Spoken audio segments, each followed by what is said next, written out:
Hi, this is George Myers of Mia Madison Properties. Today I'm here to talk about cash flow and the viability of an investment.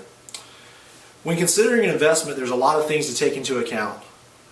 You want to make sure that a property is worth investing in. Some of the things that you're going to want to consider when you're looking at a property to see if it's a viable investment are the rental rates. You want to make sure that the rental rates are comparable to what you're paying for the property. You want to make sure that it is a cash flowing investment versus just a property that you've purchased and now you're bringing in funds every month.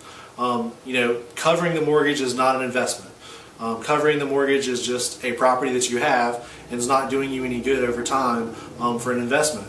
The other thing you want to look at are repair costs. You may look at a property, the numbers may work as far as cash flow, the numbers may work as far as what the rental rates are compared to what you're paying for it, but then you really dig deeper into it and find out the repair cost and the amount of money that you're going to have to put into the property in the near future and in the long term are going to outweigh the amount of cash flow that you're actually going to make and deplete your cash flow and become a non-performing investment. Some of the other things you want to kind of look at are long-term rental viability. You want to make sure that you're not buying investments in an area that in 3 to 4 years or maybe even 3 to 4 months they're not rental areas anymore. You want to make sure that you're not buying in areas that you may not be able to rent in. There are certain cases where if you're buying in a townhome or a condo complex, they may have covenants against the number or the amount of rentals that can be in the community. There may be also regulations in certain communities about how much you can charge or how many people can actually be renting those properties. So you want to make sure that you do those researches to make sure that your rental viability is good both in the short term and the long term. On the long term side, you want to make sure that it's an area that's going to grow, an area that's going to continue to have people who can rent from you and you have a good renter's base. You don't want to buy in a community where there's no renters around. Everybody's coming there to set ground and make sure that they're there and build a future. You want to go to areas where you can turn renters and you can get more renters in and always have a viable base of renters over a period of time. When considering an investment, always be sure to put your numbers on paper. Even though an investment may look good in person, you always want to make sure that you put your numbers on paper. Take the time to calculate and understand all the things that are involved with your investment property. Make sure that you know how much the yearly taxes are, any utilities or common area expenses that may be charged, any repair costs that may come up both in the short term and the long term. If it's in a condo complex or in a townhome complex or part of an association, you're going to want to check and see what the HOA fees are, what your condo fees are to make sure that those are relevant to what you're spending. You're also going to want to make sure that if you have a property manager or any other services that are going to be provided, that you include all of those numbers when you're putting it on paper to make sure that this is a viable investment. Other areas to consider when investing are going to be making sure that you're in the right areas. You want to make sure that you're investing in areas that are going to be good long-term investments and both viable investment areas. Some of those things to consider are areas that are close to students. Student areas are always good for investing. You get a short-term base on 3 to 4 years worth of a tenant, and then after that you've got more tenants that are guaranteed to come in behind that tenant because of the changeover in school. In certain cases, depending on how long your tenant is in school, you could have them anywhere from 1 to 8 years depending on how long they have to finish their schooling out. Some of the other areas that you want to consider are areas that are close to hospitals. Hospitals are always good areas to invest near.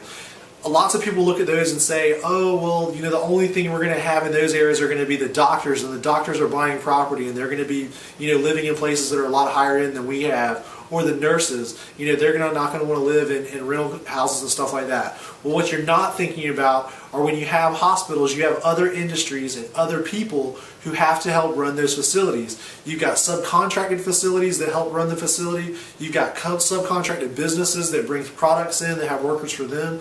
You've also got people who work within the hospital that aren't doctors or nurses or any of the people who run the hospital on a daily basis. So you want to make sure that getting close to hospitals is an option for you as well. One of the other places that is great to consider are places that are growing, places that are close to industry. If you've got an area that's really growing up, there's a lot of construction going on there, there's a lot of building, it's the new hip happening place, you're going to have a lot of worker base who's there, a lot of labor base who's there that needs places to live. So you can use them as your tenants for the short term. Now, when it comes to the long term, if you're in an area with industry, an area that's growing, as I'm talking about, then you're also going to have those workers. You're going to have an influx of workers, and what they're going to do typically is they're going to try to rent a place prior to buying a place. They may be short term or long term, and they may be a lot of subcontracted employees that are coming into that area, especially if it's in an area of industry and growth. Okay? Some of the last things I'd like for you to consider when you're looking at investments and cash flow, you want to make sure that this viable and cash flowing investment is covered at all times. You want to make sure that you're not paying too much in HOA fees, and you want to check out the HOA. You want to make sure that you get a copy of the covenants, the restrictions, and any of the bylaws to make sure that there's no restrictions for you renting the property both in the short term and the long term. And you may want to ask the question, even if it's not in there, if they have any plans to change those rules, or if there's anything being discussed by the board of directors about changing the way that things are rented. You want to check and make sure what the HOA fees include or the association fees include. Sometimes just the association fees alone in some buildings could put your investment as a non-cash flowing investment. But in other cases, it could make you cash flow more. There's cases where you may have water and trash included and you didn't realize that. They may take care of the landscaping. You were planning on taking care of the landscaping. Those are all benefits to both you and benefits to your potential tenant. Some of the other areas you want to consider when putting this all down on paper and discussing are repairs. You want to make sure that you know all the repairs, both short-term and long-term. You want to make sure that you don't buy a property that's always going to need continual love and continual care and continual repairs. Now, we all know that general maintenance is going to be required on no matter what property you buy, but there are certain properties that are older properties or newer properties that have certain types of materials they were built with that may require attention all the time and money all the time. You don't want to be throwing good money after bad. You don't want to be throwing your cash flow after repairs all the time that are unnecessary. The last thing is, as we talked about before, tenant base. You want to make sure that at all times you have a good tenant base. Look at both the short-term tenant base that you have and the long-term tenant base you have. This is George Myers from Mia Madison Properties. If you have any questions, please feel free to call us.